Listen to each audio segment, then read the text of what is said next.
राधे राधे दोस्तों, आज आपके लिए जया एकादशी की कथा एवं जया एकादशी व्रत रखने से किन पापों से मुक्ति मिलती है और इसका क्या महत्व है। दोस्तों चलिए बिना देरी किए हुए कथा को प्रारंभ करते हैं। एकादशी व्रत भगवान विष्णु को समर्पित होता है। मान्यता है कि इस दिन भगवान विष्णु की पूजा करने पर पिशाच योनि का डर खत्म हो जाता है। हिंदू धर्म में एकादशी का व्रत महत्वपूर्ण स्थान रखता है। साल में करीब 24 एकादशी पड़ती हैं। इस दिन भगवान विष्णु की पूजा की जाती है। सभी एकादशियों में जया एकादशी का अपना अलग महत्व होता है।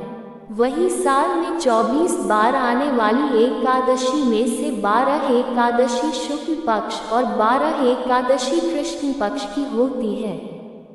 माघ महीने में शुक्ल पक्ष की एकादशी तिथि को जया एकादशी के नाम से जाना जाता है। इस दिन व्रत रखकर भगवान श्री हरि की पूजा की जाती है। युधिष्ठिर भगवान श्री कृष्ण से निवेदन करते हैं कि माघ शुक्ल एकादशी को किसकी पूजा करनी चाहिए और इस एकादशी का क्या महत्व होता है। जिस पर भगवान श्री कृष्ण कहते हैं माघ शुक्ल पक्ष की एकादशी को जया एकादशी कहा जाता है और ये एकादशी बहुत ही पुण्यदायी है। इस दिन भगवान नारायण की पूजा करनी चाहिए और एकादशी के दिन व्रत करने से व्यक्ति नीच योनि जैसे भूत प्रेत पिशाच की योनि से मुक्त हो जाता है। इस दिन सुबह से लेकर रात तक व्रत रखने से सब मनोकामनाएं पूरी होती हैं। साथ ही द्वादशी के दिन ब्राह्मणों को पहले खाना खिलाएं फिर ही खुद खाएं। इस प्रकार नियम से व्रत रखने से व्यक्ति पिशाच योनि से मुक्त हो जाता है।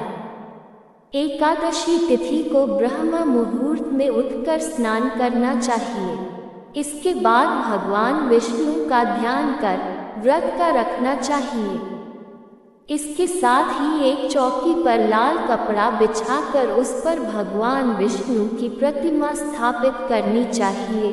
फिर तिल, रोली मिश्रित जल और अक्षत चढ़ाने चाहिए।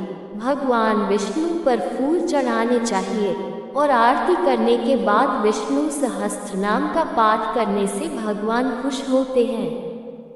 धर्मराज युधिष्ठिर बोले कि भगवान, आपने माघ के कृष्ण पक्ष की शक्तिला एकादशी का अत्यंत सुंदर वर्णन किया। आप स्वदेज, अंडज, उद्भिज और जरायुज 4 प्रकार के जीवों के उत्पन्न, पालन तथा नाश करने वाले हैं। अब आप कृपा करके माघ शुक्ल एकादशी का वर्णन कीजिए। इसका क्या नाम है, इसके व्रत की क्या विधि है और इसमें कौन से देवता का पूजन किया जाता है। श्री कृष्ण कहने लगे कि हे राजन, इस एकादशी का नाम जया एकादशी है। इसका व्रत करने से मनुष्य ब्रह्म हत्यादि पापों से छूटकर मोक्ष को प्राप्त होता है तथा इसके प्रभाव से भूत पिशाच आदि योनियों से मुक्त हो जाता है। इस व्रत को विधि पूर्वक करना चाहिए। अब मैं तुमसे पद्म पुराण में वर्णित इसकी महिमा की एक कथा सुनाता हूँ। देवराज इंद्र स्वर्ग में राज करते थे और अन्य सब देवगण सुखपूर्वक स्वर्ग में रहते थे। एक समय इंद्र अपनी इच्छानुसार नंदन वन में अप्सराओं के साथ विहार कर रहे थे और गंधर्व गान कर रहे थे। उन गंधर्वों में प्रसिद्ध पुष्पदंत तथा उसकी कन्या पुष्पवती और चित्रसेन तथा उसकी स्त्री मालिनी भी उपस्थित थे। साथ ही मालिनी का पुत्र पुष्पवान और उसका पुत्र माल्यवान भी उपस्थित थे। पुष्पवती गंधर्व कन्या माल्यवान को देखकर उस पर मोहित हो गई और माल्यवान पर काम बाण चलाने लगी। उसने अपने रूप लावण्य और हाव भाव से माल्यवान को वश में कर लिया। हे राजन, वह पुष्पवती अत्यंत सुंदर थी। अब वे इंद्र को प्रसन्न करने के लिए गान करने लगे, परंतु परस्पर मोहित हो जाने के कारण उनका चित्त भ्रमित हो गया था। व्रत करने से न केवल तुम्हारी पिशाच योनि छूट गई, वरन हम लोगों के भी वंदनीय हो गए, क्योंकि विष्णु और शिव के भक्त हम लोगों के वंदनीय हैं, अतः आप धन्य हैं। अब आप पुष्पवती के साथ जाकर विहार करो।